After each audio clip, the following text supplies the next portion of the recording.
What's up, everybody, and welcome to this 500th episode of the Dense Pixels podcast. I'm one of your hosts, Brad, joined by my co-host, Micah. Hey. And Carrie. What's up? 500 is a lot of fucking episodes. It's a lot. I had no idea we were even creeping up on 500. I have been taken by surprise. Yeah.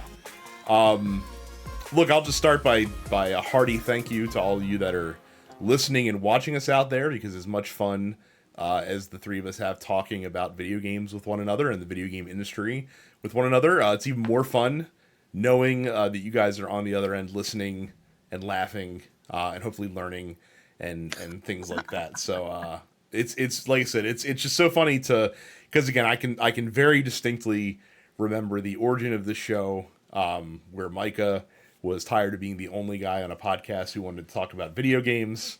And so he, and I wanted to do a video game podcast, and I still remember presenting the idea to Jay at Red Brick Station, and Jay being like, "Yeah, let's just fucking go."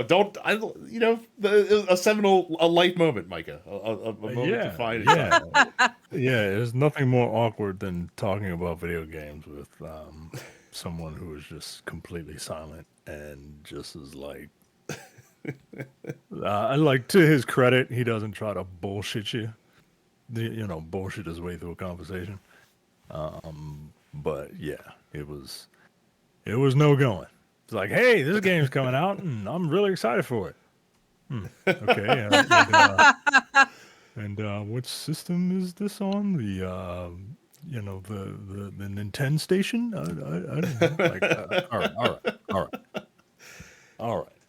And just and again, like all the landmark life moments that all three of us have had while this show was on, graduating from schools and getting married and unmarried and having kids and all sorts of fun things that we've all done while this podcast just kind of ticks along in the background. So thank you again to everybody, and we will talk about some of your favorite memories as we get into the post office later on in the show. No new games for us this week. It's a bit of a lull time in the industry. We've gotten past all the major spring releases. I was really looking forward to checking out No Rest for the Wicked, which just came out early access this week, which is it's like an ARPG Souls-like. That's gotten a lot of buzz, but then it released in early access and had a shitload of technical issues and problems. So I'm going to wait until that gets ironed out a little bit before I invest in that game. But Carrie, you are dog-ass tired because you were in Minnesota all weekend having some fun. Yes, I attended VGM Con, the video game music convention, not related to MagFest, but held in a similar spirit, not just to lift up the gaming scene, but to elevate those of us who choose to perform video game music, whether folks like myself who are primarily doing covers, or plenty of folks in the community who are also providing music for video games these days as well. It was a good time. I like VGM Con a lot. This is only my second year going. It's a very small convention. It's held at the Crown Plaza, Minneapolis West, which it's like the Mima's house of hotels. It sounds cozy. Very fancy. Yeah, it's not fancy. It's cozy. It's an older hotel, a lot of brick, a lot of little chandeliers and whatnot. It's cozy. I like it a lot. Yeah, just a real good time. Got to see a lot of my my friends and peers in the VGM scene. Performed two different sets. My band Byscore performed Saturday afternoon, and my band Premium Vintage performed for the very first time on Saturday evening to close down the main stage. So yeah, both sets were a ton of fun. Two very different sets for me. Byscore is I refer to Byscore as a genre ignorant band. We do kind of fucking whatever we want. I'm not going to sit here and be like, we're a jazz band or we're a funk band or we're a rock band. It's me and my partner, and we're just sort of doing what the fuck ever we want to do musically.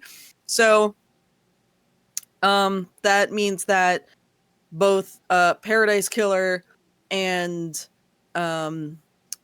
Persona 2 and Castlevania can appear on the same kind of set list. But that was a lot of fun. We played with a live drummer, which is sort of become our preferred way of doing the live shows, is just to have an actual live drummer rather than go full tracks. So our good buddy Rocky, we got to play with him live for the first time, and he's just an absolute monster drummer, and his interpretations of a lot of our work was just a lot of fun. And then Saturday night, Premium Vintage. That's a metal band. I'm in a metal band, believe it or not. I don't really listen to metal, but I'm in a metal band. Now, And is as someone who is ignorant to most forms of music, is a metal band the type of band that goes like? I mean, sometimes. Fun fact to talk about video games on this video game podcast. Remember the instrument craze? Yeah, of course. One of I remember having people over and we played Rock Band, and they put on, I guess that's death metal. I guess that's what you people call it. They had musicians, by the way. I'm not trying to be racist this time. There was a death metal song on Rock Band. Don't ask me who it was. I cannot remember. But my friends were like, "You can. I dare you to sing this." And I just literally made a bunch of guttural noises like that and got 100%. Perfect. There are shades of metal like any other. Yeah, so there's metal. exactly, there are definitely shades of metal. You've got your death metal and your thrash metal. So Premium Vintage is more of like a prog kind of band. And that's mostly because of the fact that we are covering Darren Korb's work, and he does a lot of proggy kind of stuff with his compositions, like frequently changing the meter. That's a big one, especially for Hades, is having it go from like 4/4 into like 7. I think Out of Tartarus is notably in like 13 or something like that. So it's probably why I like Darren Korb's music a lot. I'm a sucker for changing signatures. Look, constantly. I like a good prog feel to music, and I fucking love the Hades soundtrack too. So yeah, Premium Vintage is we call it orchestral metal because we've got the sort of bass line of your prog metal shit, and then I added on all of the arrangements these sort of like orchestral layers on top of it. So you've got these big sweeping strings and big horn hits and stuff like that. But yeah, we performed our entire album top to bottom for the first time, and it went really well, and I'm very proud of myself. And I never really ever saw myself being in a metal band, but I'm in a metal band now, and I gotta learn to embrace that a bit, because in the grand scheme of things, I really don't listen to a lot of metal. I basically went home and listened to like 90s music today. to just like desynchronize. So yeah. So, but yeah, VGM Con, it's fucking killer.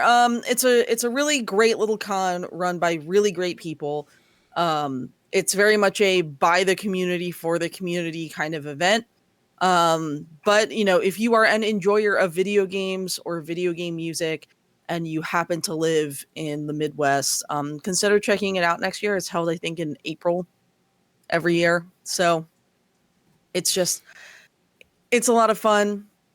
A lot of really good acts this year. I think some of my favorites were Night of the Round, who are a long-running Final Fantasy metal band, and Super Strikers is another one. Now, Super Strikers is sort of there's a record label called Brave Wave that works directly with video game composers and whatnot, and they're sort of the house band for Brave Wave, and they fucking shred. I love those dudes a lot. They're a bunch of sweethearts, and they're extremely talented. But look, video will be online sooner or later, and you will certainly see me posted in the Discord. So is Premium Vintage on Bandcamp yet? it is. So Okay. if you go to Premium, we're also on Spotify. Both my bands are on Bandcamp as well as on Spotify. So byscore.bandcamp.com and premiumvintage.bandcamp.com. Again, like all of our stuff is on Bandcamp, Spotify, Apple Music too, I think. But let's be real. I listen to all of your things, but I will especially probably enjoy Premium Vintage because I don't listen to much metal, but when I do, it is definitely prog metal, Tool, shit like that. So oh yeah. So we're all about that. Mike, have you ever listened to Tool? You would probably like Tool. The only thing I know about Tool is I like the artist who does their album covers. Yeah. Yeah. It's Tool is one of the most like active listening bands for me, just because like you can't just shut your brain off and kind of let it flow over you because everything is so weird. I don't listen to a lot of Tool, but they've got a lot going on. Yeah. So. Very cool. Cool. Well, you know what? We're going to take a quick early break and then we will be right back with the news. So there's not a lot of news in the game industry this week. Let's start it off with the fact that I will state factually, this is the last time that we will ever talk about the Embracer Group on this podcast, because the Embracer Group technically doesn't exist anymore. They have decided to take their properties and split them up into 3 separate entities. The Asmodee Group is one of the groups. That's the board game, tabletop game division. I'm very familiar with Asmodee in the board game space. Believe it or not, even though they seem like a small fish here, they're like the biggest fish in tabletop board gaming as a company. And then the other 2 groups are going to be Coffee Stain and Friends. That is going to be the video game development group. And then Middle Earth Enterprises and Friends, which apparently is going to be really like goofy. The publishing group that obviously will hold control of the Tolkien licenses. Middle Earth Enterprises and Friends is going to have some of the bigger studios like Crystal Dynamics, who has the Tomb Raider franchise, Eidos Montreal, 4A Games, which does Metro, PlayOn, Deep Silver, Warhorse, who is making Kingdom Come Deliverance 2, etc., etc., etc. They're doing this because that way the other verticals, I guess, won't be impacted by the failure or lack of revenue in some of the other verticals. So like they're kind of divvying them up because it's a lot easier, I guess, to run 3 small companies or smaller companies successfully than it is to run one giant conglomeration successfully. Really? It's almost like we should break up corporations. Yeah, right. It's amazing. Weirdly though, almost they're as if sticking, giant companies aren't good for anyone. Weirdly though, they're sticking. I read this on Board Game Geek. They're sticking Asmodee with like the bulk of the company's debt right now. Like Asmodee is taking on the debt for some of the other companies, and apparently the Asmodee debt, their debt to profit ratio is 3.9x, meaning that they have 3.9 times more debt than they generate in annual EBITDA every single year with the way that things are structured right now. So that'll be interesting to see what comes of that, or if anything comes of that later on.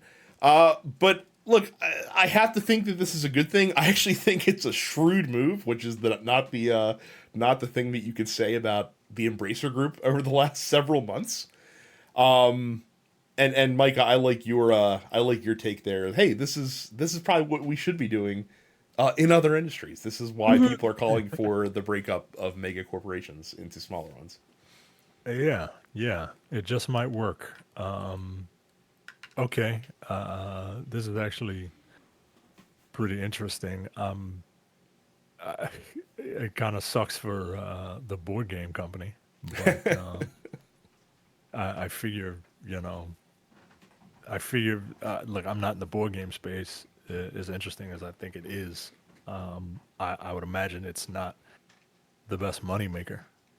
So, It can be. Like Asmodee has a lot of the big publishing or like a lot of the most known publishing studios under their wing, including like Fantasy Flight Games and Days of Wonder and things like that. So they consistently generate revenue pretty consistently.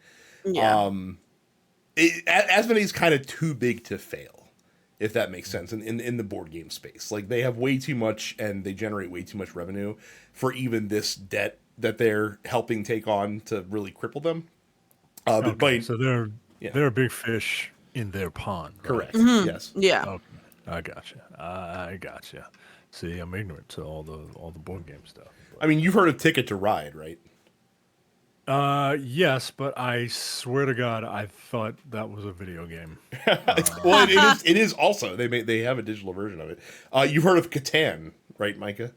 Yes, someone. That was my first board game experience. I was at PAX East, I think, and the people I used to hang out with, they wanted to try and get me into board games, and they wanted to play Settlers of Catan because they're like, "Oh, this is super easy. This is super easy." Well, it may be super easy, but when you just start playing and don't tell me what to do, it's not easy. And then get mad when I have like a bunch of questions and stuff. Like it takes me a minute to try and get things. And I was playing with people that like I didn't know also. So yeah, friends of friends. So it wasn't a really good experience. If you want to get your friends into board games, you got to be patient with them. Yes, I agree. But yeah, so the like Catan and Ticket to Ride are probably the two biggest board game franchises that are out there right now, and Asmodee owns both of those, and those sell pretty consistently every single year. So they'll be okay. I am curious to see if this helps these smaller developers that are in the coffee stain group thrive a little bit more and not worry about the crushing pressure of of having to prop up these major AAA letdowns. I guess you can say, like, that's probably the nicest way to say it. But when these games don't live up to the lofty expectations set for them, it hopefully won't cripple these smaller studios now that they're kind of split off and doing their own thing. So all good stuff here. What about Monopoly? Do you guys play Monopoly? I have. No, I like to have fun when I'm playing. Look, I will. I hear Monopoly is a dirty word in the board game. Well, circles. it is, and there's reason for it, and I understand the reason, but I am known as a staunch Monopoly defender. I think Monopoly is unfairly maligned. The reason, if you listener listening out there, I've said this on the show before, I'm going to say it again because it's true. If you hate Monopoly, and if you're like, oh man, Monopoly is the worst, it takes like 4 hours to play, this is terrible, it's because you're not playing Monopoly with the rules as they are written. And that's why people hate Monopoly, is because people modify the rules to make it a worse game. Whereas if you play with the rules as written, Monopoly is a perfectly cromulent board game that is fun to play with friends.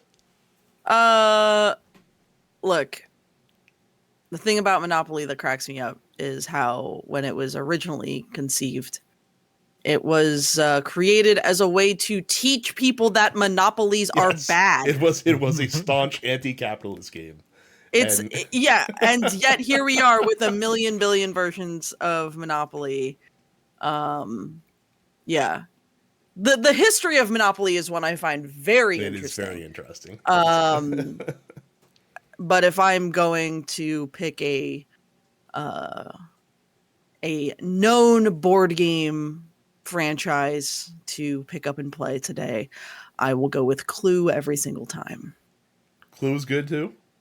There are a lot of games I could turn you on to, Carrie, that are like Clue but more. Is it anything like the movie? It can be, depending on the group you're playing with. It can be. You know? Yeah, that's true. Awesome.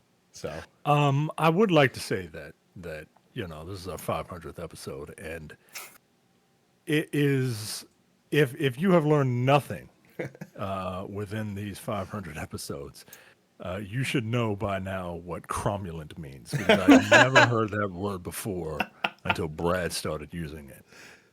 So there you go. Dense pixels expanding your vocabulary. Embiggening your vocabulary, some might even say. When you listen to this show. Look, cromulent is a perfectly cromulent word. I don't care that I'm using the word in the definition of the word. There's nothing wrong with it. Speaking of things there's nothing wrong with, Ghost of Tsushima, when it comes out on PC next month, will be the first PC game to have PlayStation trophy support. As if I did not need more reasons to play PlayStation games through Steam. You're telling me that I can earn the best digital achievements while playing on my preferred platform of choice? Just take my money, Steam and Sony. Take my money now.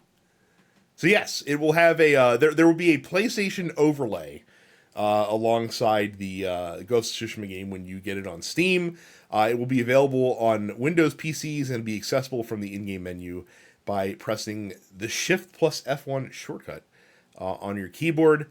And I think that the trophies like sync over from like the PS5 version. If you have, I could be wrong about that, or it could be a completely separate list. I know that when I opened Ghost of Tsushima on PS5, I was able to, like, I earned trophies on it, and then I downloaded and opened the PS4 version on my downstairs PlayStation, and I got all new trophies, which I appreciate because I platinumed that game, and so getting a whole new set of trophies is A whole always new fun. set of trophies, or the duplicate trophies just for the PS4? Like the edition? duplicate trophies for the PS4. Okay, so you got two platinums for one. Yes, Excellent, excellent. I'm not knocking you. I'd do it too. of course, because again, objectively, like I will never understand the people who brazenly stand up for Xbox's gamer score. I think they're fewer and far between nowadays because I think most people have seen the light. But you're telling me that an arbitrary number is better than earning digital trophies? I think it's all Yeah. stupid. I mean, think about like if they were tangible, right? Like, do you want a wall full of tangible trophies, or Or do you you want like a post-it like, note with a number on it? yeah? I mean, some counter, days until counter. You know what I mean? No, you want the trophies. They're the best. What are you at right now, trophy wise, Micah? How many What am platinums? I at trophy How many wise? platinums? Not nearly enough as some people on my friends list. Well, look, because comparing to Christ. Johnny is stupid, and there's no sense in him and Amir like are always going to run away with all that. Oh, I'm not Where the signed in on hell- my PlayStation app on my Where phone. the hell am my trophy? I know I'm not signed in. Like, what the fuck? Should keep you I'm at 31 platinums. Oh, it's way more than me. Yeah, 31 platinums out of 361 trophies. So there you go. That's like way more than me. I only have 13 in all these years. No, what is this? No, that's my trophy level. Sorry, that's my trophy level. Like, wait a minute, that doesn't sound right at all. Carrie's just listening to us nerd out over completely inconsequential shit. Nintendo's probably got the right idea. They don't have achievements at all in their games. So. Yeah, I don't even think about it. I've got like my Steam achievements and whatnot. I think my rarest achievement showcase is interesting because it's basically just like Paradise Killer and Fallout, and that's about it. Oh, what do you think of that? That's something we can cut in here real quick, Carrie. I'm sure you've seen the Fallout Amazon show. I sure fucking have. What do you Yeah, think? I watched this. Dude, it was so good. Man, the people who were like, it erased New Vegas. Shut the fuck up. Y'all aren't paying attention. There's so much New Vegas rep in the Fallout show. Not to really get into spoiler territory or anything like that, but for me, I thought it was like, because of the fact that it's not based on any of the games, right? It's not like a direct adaptation of 3 or New Vegas or anything like that. It is set a little later in the storyline than any of the games have been so far. Not too much later, but like, like I think it's like 5 or 6 years after the events of 4, I guess. Mm-hmm. So, but it is its own thing. It's just taking place in the same universe. I thought all of the acting was really good. I thought it had that good mix of like serious topics with the sort of like winky nod kind of humor that Fallout has always been so good at, mixed in. It has so many moments that are genuinely very funny and so many that are like genuinely very serious. It fits so well. It's such a good adaptation of the universe. It doesn't feel out of place at all. I mean, the set design was fucking impeccable. It felt like I was watching the game in a way. That is like the one game that I have started to go back to. I'm finally going back and replaying Fallout 3, which I haven't done in probably 10 years. But I installed the mod that lets me start at the very end of Vault 101, so I don't have to do that bullshit again. Fuck that. 3's a great game, but the opening is dog shit. But yeah, I feel like Fallout, the television series, has enough of the understandable like direct game references as far as set design and props and sound effects and certain kinds of camera angles, like your cinematic kill angle, and the way that people's heads just fucking explode in a very specific manner that um that for those of us who are big into the games, there's a lot there for us to just to do the fucking Leo pointing meme and being like, oh, I know that. But it's also just like a really good intro to the universe for people who haven't played the games at all. It's honestly like, it's something that I recommended my dad play. My dad is a 73-year-old kind of getting crotchety older dude now. But because of how pulpy the Amazon series is, it's something that I know he would like. Like there's that underlying mystery of like what the fuck is going on with the main character's dad.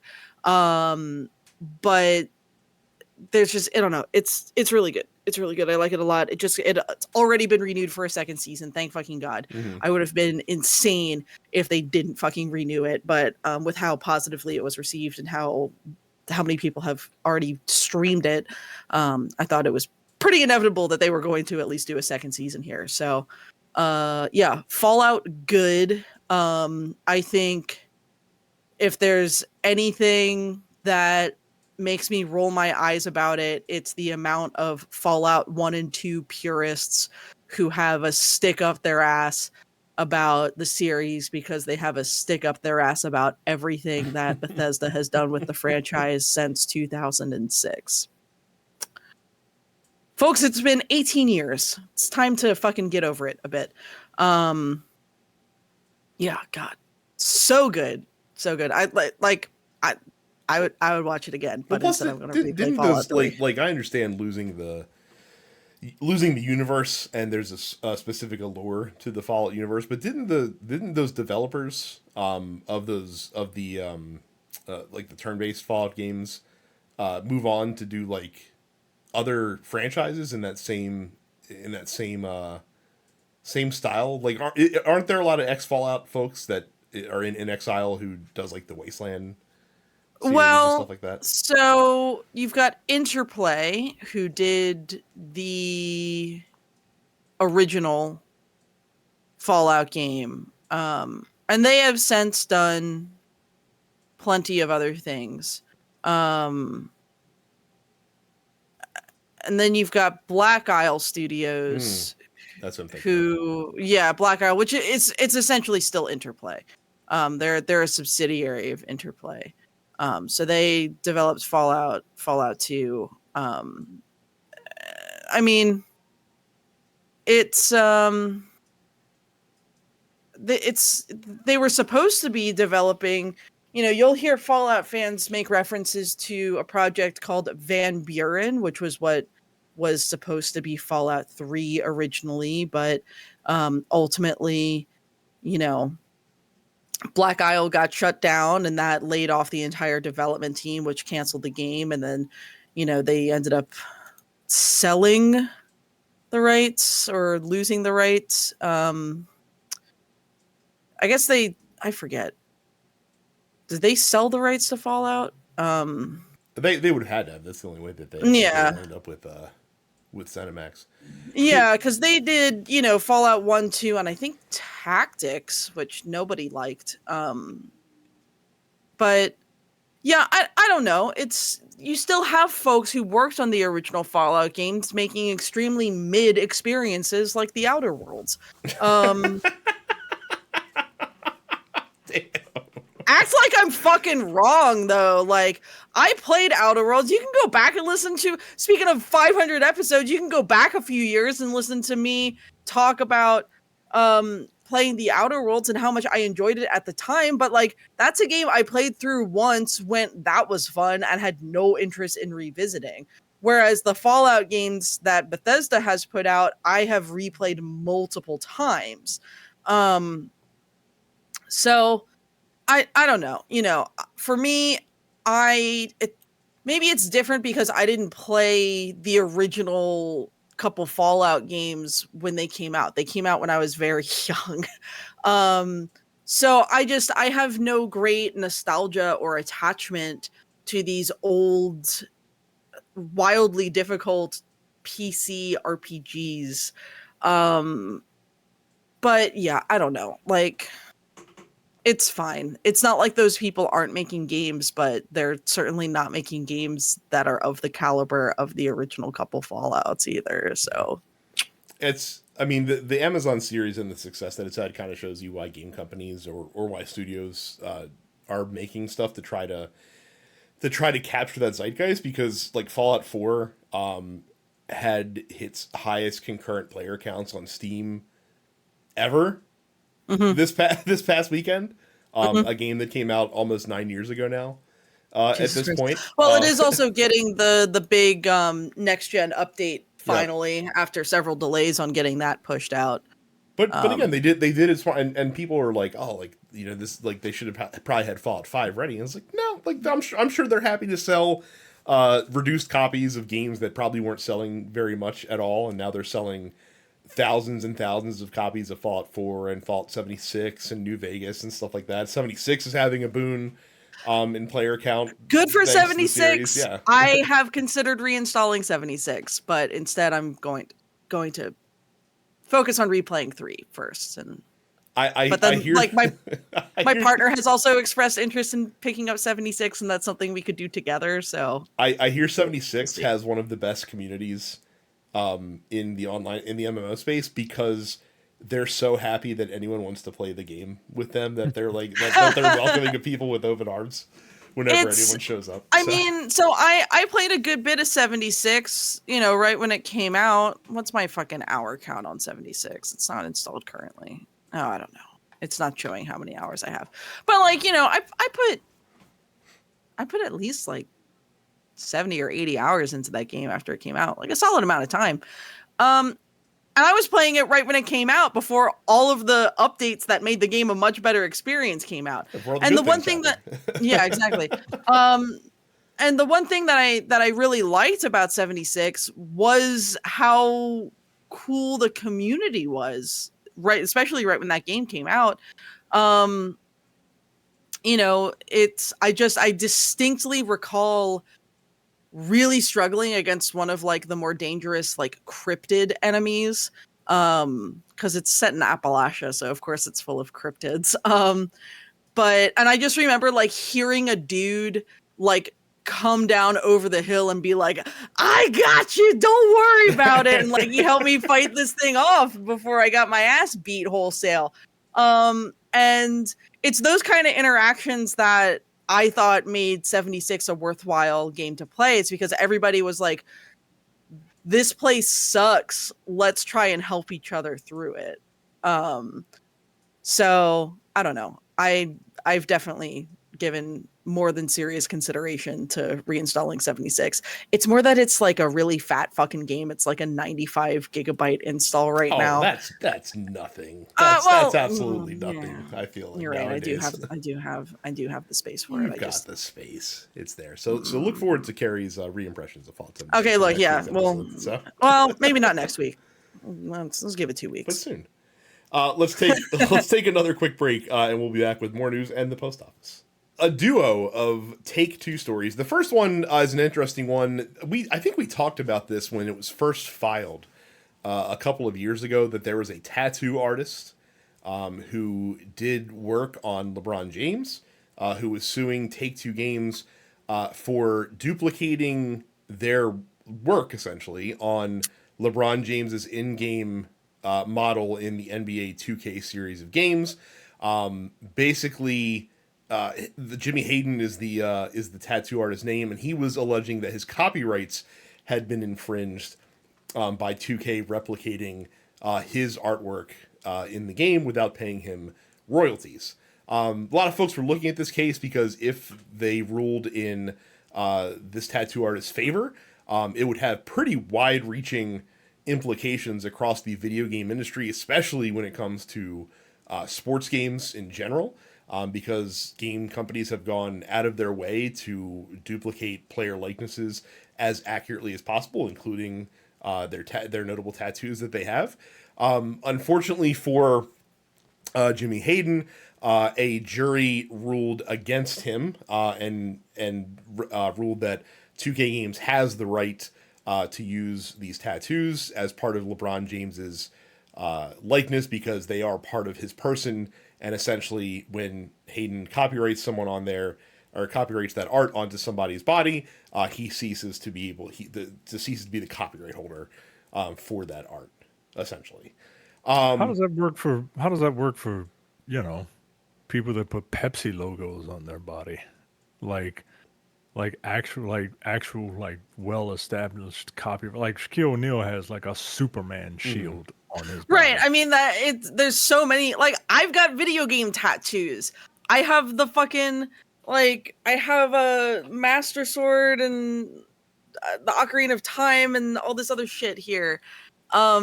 The implications of this lawsuit would have been very strange, not just for like the video game industry, but for anybody who has a tattoo.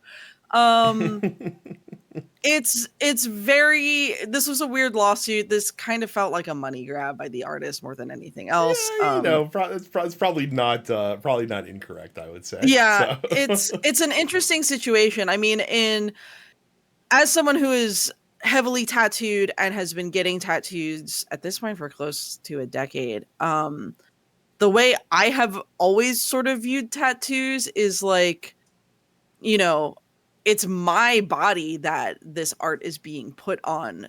Therefore, the art becomes part of my body and my likeness. And I've had plenty of artwork done of myself for like my bands and whatnot. And I would never like ask the tattoo artists that I have literally already paid to put that work onto my person if it was okay for someone else to replicate that artwork in some form of fashion in the process of like recreating me, you know? That doesn't make any fucking sense. The only time that I think it makes sense for tattoo artists to be protective of their work is when like other tattoo artists are swiping that work and putting it on other people's bodies. Yeah. Like for instance, I have seen plenty of tattoo artists like swipe other artists like flash designs and stuff like that, and that's really shitty. That's theft for sure. But I think Take-Two was completely in the right here. They didn't do anything fucking wrong. They were recreating an athlete, and part of what that athlete looks like is the art that's permanently inked onto their body. Yeah. So yeah, I think this was completely the correct ruling here. And I can see this guy would have a case like if they used his art on like like if you create a video game and use this guy's designs on like a fictional character, right? And take that Right. verbatim, like that's Right, exactly. now interestingly, a federal jury back in 2022, and we might have talked about this as well. I don't remember.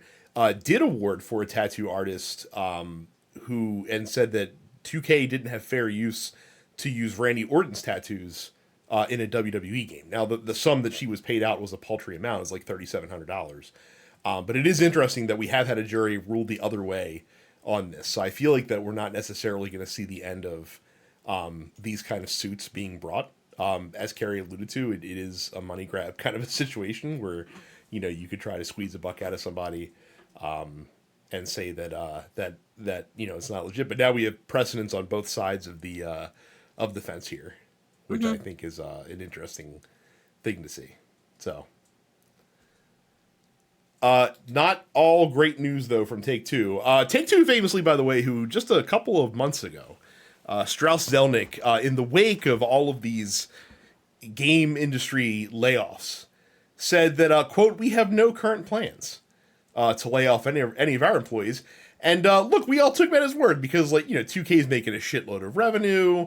GTA 5 still bringing in like $1 billion a year, even though that game came out over 10 years ago at this point, which is an insane thing to say.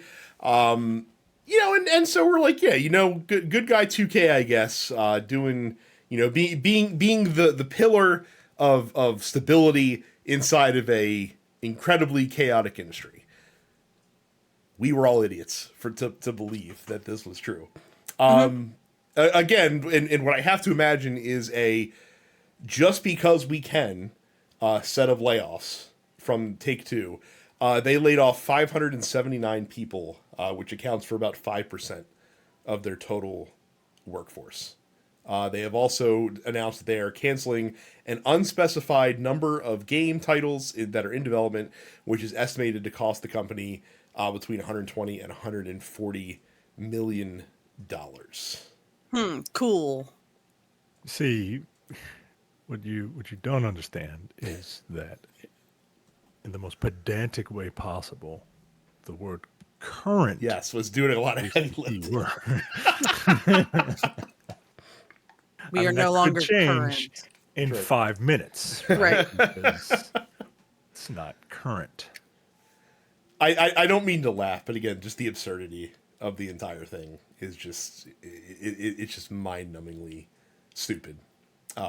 This whole thing. Again, I don't think that 2K needed to do these layoffs. I think that the quote that we gave from the Larian financial guy last week is right on the money. They're doing it because the opportunity exists to do it, and everybody else is, and they're like, well, why don't we just join in as well, and cut some money off the top, and make it more profitable for our shareholders. Strauss Zelnick, you fucking suck. All you need is one person to do it. All you need is one company to do it, and then it's like, well, they did it, and they're not out of business. It took some bad PR, but like, just throw out another screenshot of GTA 6 and yeah, we'll forget all about it. Forget all about it. Yep. So, good luck to those folks who unfortunately are now finding new work coming from Take-Two. I really thought we'd be fucking done after the first quarter ended. I really thought we'd be through the worst of it, but I guess I was too hopeful. That takes us to the Dense Pixels post office, where you can join our Discord group at densepixels.com/fans and drop questions that we will answer on the show. I specifically solicited questions from the listeners for their favorite Dense Pixels memories over the past 500 episodes.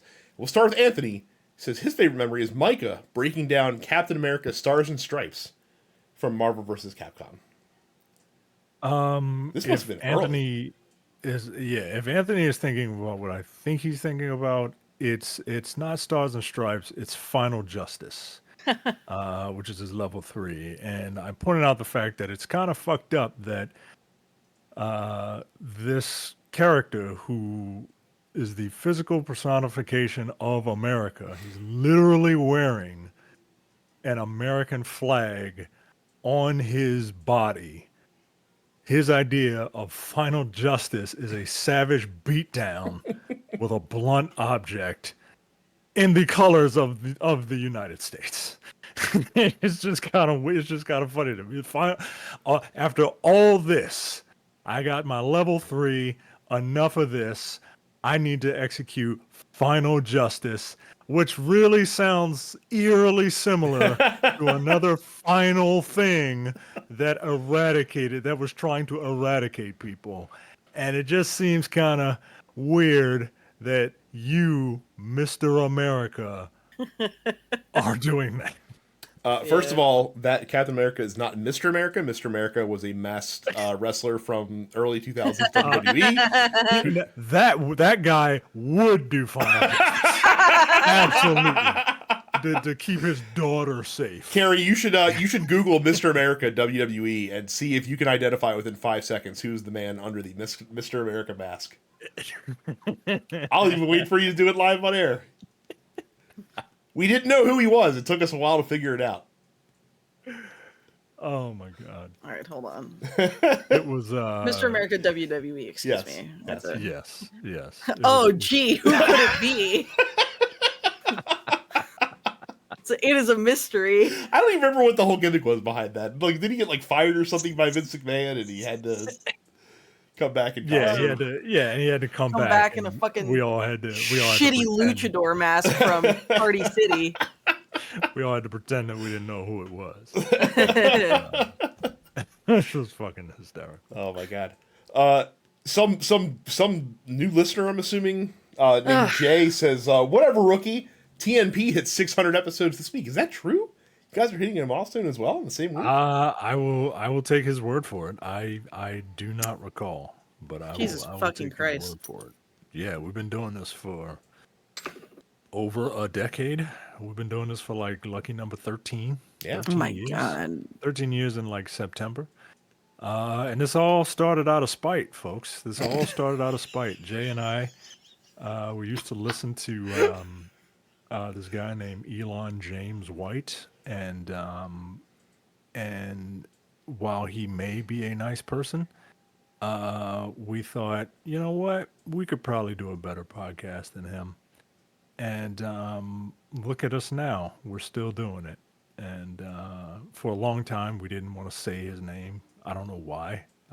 I guess, podcaster respect or whatever. But like, nah. Jay was like, no, we can do a better podcast than this guy, man. Like the hell out of here. And we were like, yeah, you know what? Let's do it. And almost 13 years later, we are still here. Yeah. We ended up doing like 9 podcasts. Doing a bunch of them.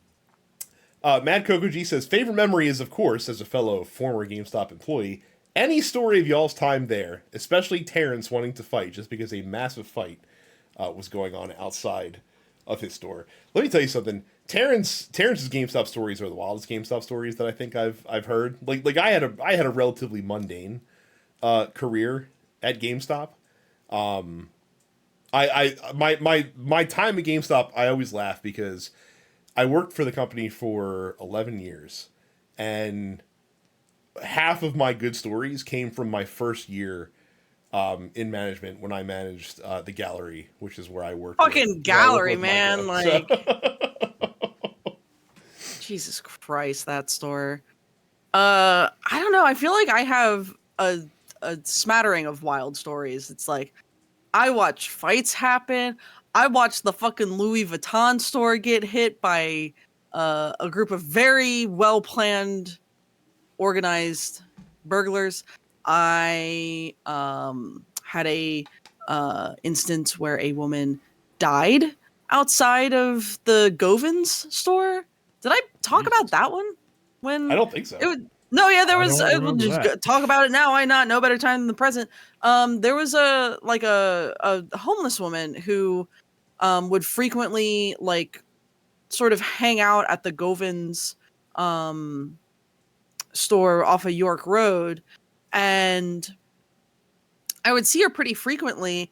And there were a lot of times there was like a couple benches there, and she would sleep on the benches. And there was one time where I got there early, dodged the heroin zombies in the parking lot, And because boy howdy was that parking lot frequently inundated with multiple people who were high as fuck on heroin.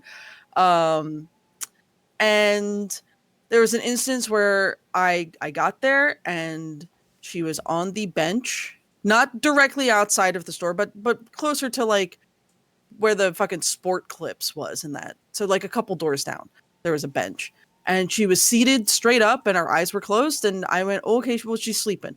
And so I went in, and then like 45 minutes later, there were cops there.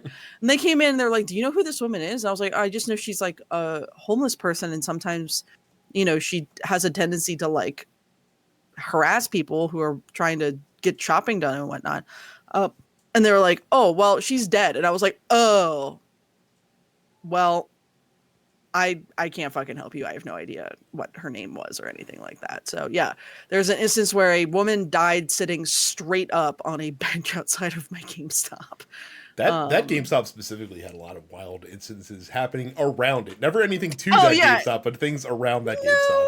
Yeah, just that whole shopping center was very odd. Someone drove a car through the pizza place that was a couple doors down from that GameStop. That's true. I remember that. Fortunato's, I got good pizza. Yeah, I miss that pizza. They got good barbecue chicken pizza. EV Gamer says favorite memory episode. Ghost Recon Wilden. Just the episode title alone stuck with me with the opening, as well as Fuck the Oscars, our good friend Joseph Ferris, of course. Giving it to the business. I will say, of all the stupid inside jokes and catchphrases that we've created on the show, Ghost Recon Wilden is probably my favorite one. It still makes an appearance every now and then inside of the all the various TNP discords when someone is incredibly wound out. Johnny says leg and thigh or breast and wing. I'm very curious to hear the two of you answer this question. Look, I am an unabashed white meat person, so I am definitely a breast and wing guy. If I must choose between the two pairs, I would go breast and wing, but ideally for me, it would be thigh. It would be thigh and wing. Of course. I just you know, just making sure that all the stereotypes. Just making sure that we're still white. Yeah, believe me, I'm still fucking white, man. Hey, look, I'll take that dark meat. Shit, yeah, man. Again, literally no bullshit. I want a thigh and wing. No bullshit. Mm-hmm. I just had chicken thighs for dinner tonight. It is what it is. Oh my goodness! Look, some stereotypes exist because for reasons. I like thighs a lot. Like if thighs are a preferred cut of chicken, but yeah, breast and wing. But like season it well, you know. I'm white. I ain't that white. I want flavor in my food. Yeah, I mean, I'm not eating just like plain chicken breast. Well, yeah, one's eating. Those are weirdos. Man. Yeah. Muck asks, any predictions for where the game industry will be in 500 more episodes? Which IPs will be forgotten, or which ones would you like to see massively succeed? For fun, they look back 10 years, assuming 500 episodes is about 10 years. You're mostly on target. The biggest games of 2014 consisted of Grand Theft Auto 5, Mario Kart 8, the original, Hearthstone, Divinity Original Sin, and Destiny, but also Halo Master Chief Collection, Dragon Age Inquisition, and Far Cry 4. Big congratulations on 500 episodes. Crazy how much and at the same time how little the industry has changed. Yeah, no shit. Time. GTA 5? God damn. Look, I think that in 500 more episodes, there will be probably a lot more subscription services out there. And a lot fewer physical media. I think we finally are cresting that wave, where the need for physical media in the games industry is going to go way down, which is going to just continue ramping up the talks of preservation and ownership in the games industry. So, yeah, I think you're right. I think we'll probably be on the cusp of the PlayStation 7. Can't imagine people would still be pressing discs. Even if you wanted to have physical media or something like that, I feel like it would be a different form of distribution than like a disc. You would like, aren't some people just like buying boxes with codes in them? Yeah. Yeah, Or yeah. if you're in like, if you're in somewhere that doesn't have, no, well, I gotta imagine we'll have decent internet everywhere in America for in In the next 10 years, America, right? Mike, they're not saying like the entire United States government is going to change over the next 10 years. Come on, we're not investing money into broadband infrastructure. You got to be kidding me. Come on. While Republicans are still around, no, get out of here. Get out of here. Oh man. Daniel says, "What are your favorite memories from the show?" Um, I don't know, man. I like them all. I like I like when we kind of talk about video game adjacent things. Mm-hmm. I like that this show isn't just like, hey, this is what I'm playing and this is why it's awesome, or this is why I'm playing and this is why it's bad.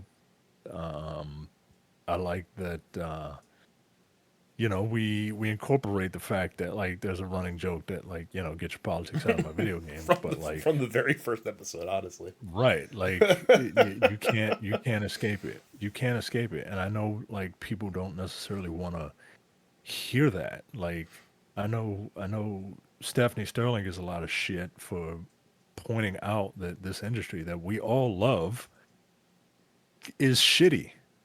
And you have to be able to do that. Like you can love all this stuff. I love all this stuff. But like you have to be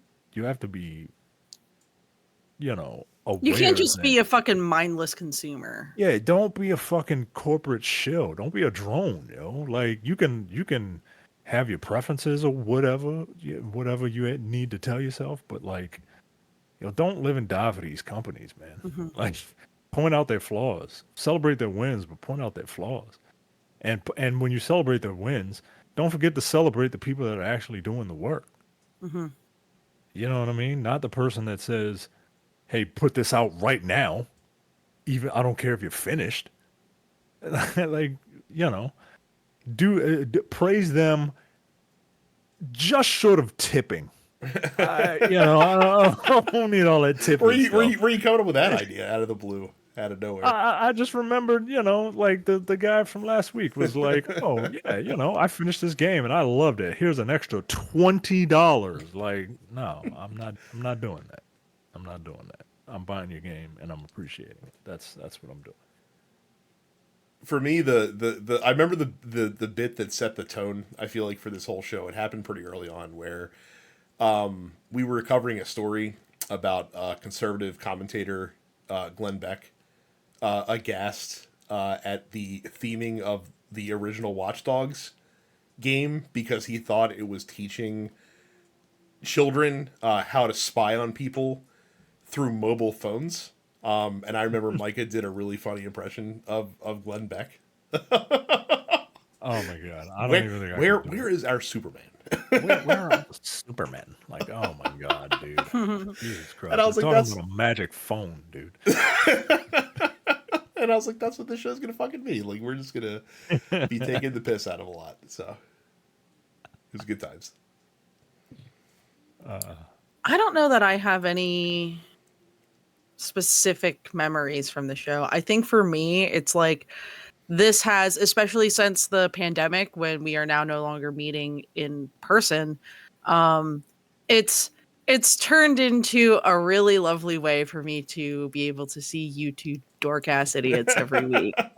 Um, so I love the show a lot. I've considered myself very fortunate to be part of it on a regular basis, and I get to hang out with you two and talk about video games. Like, That's the crazy thing about it is again when we first started the show we recorded this in person and Mhm. over time it's moved to this whole virtual thing because people are moving to other parts of the state or across the country or to different countries and shit like that. So like, and thankfully the great technology of the internet allows us to continue to do this. No magic required, Glenn Beck.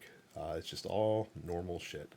Mike, I thought you were going to bring up, because you always do, whenever I get on a particular fucking rant box every now and then, because you seem to be tickled by that for some reason. Because you're a really, really nice guy, and like I just don't see it coming from you. So it's like when my wife swears. Like, my wife doesn't swear, right? But when she does, like, she's fucking pissed. You know what I mean? Like, it's you got big dad energy. You know what I mean? Like, and it's just like when you go on a rant, it's like, oh shit, like he's super serious. Like, we need to calm down.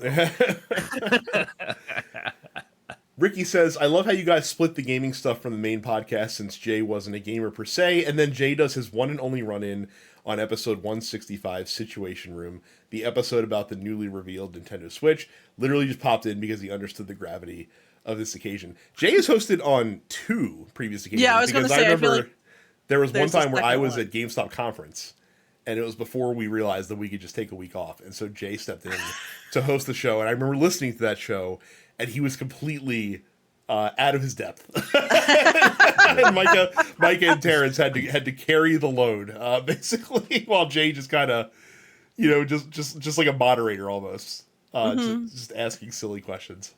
So 2 episodes for Jay, but those were the only 2. Matt Kogaji says Jay did hold it down for the Tomb Raider Origins trilogy and then rode smooth off into video game retirement. Yes. Right, he did play those games, right? Yeah, he liked those. Right. I haven't heard him talk about any other video game since. And famously Lego Batman as well. So, oh, right. Yeah. Cam says, just wanted to thank you dweebs for all the great stories and catchphrases over the years. And in honor of the WWE draft coming up this week, what game character would you pick as your number 1 overall draft pick? No repeats. Oh man, no, like Shepherd or anything like that. Yeah. Huh? Number 1. Jeez, number 1. Well, who's got the first pick here? So Can I hold on? Yeah. I just want to establish rules. Yeah. Okay? Can I? Is this like video game IP that is exclusive or has been originated by IP by video games, or is this just like any video game? Any video game character. Any video game character. Yeah. All right, hang on a second. Everyone who have smart sensors in your house, turn your volume down for a second. Hey Google, pick a number between 1 and 3. Here's a random number, 2. All right, Carrie, you get first pick, and then Mike. Okay, cool. Cool. I'm picking Zangief. As your number 1 pick, you've lost. Yeah. Oh my god. I don't know. It's usually the first dude who popped into my head as far as WWE.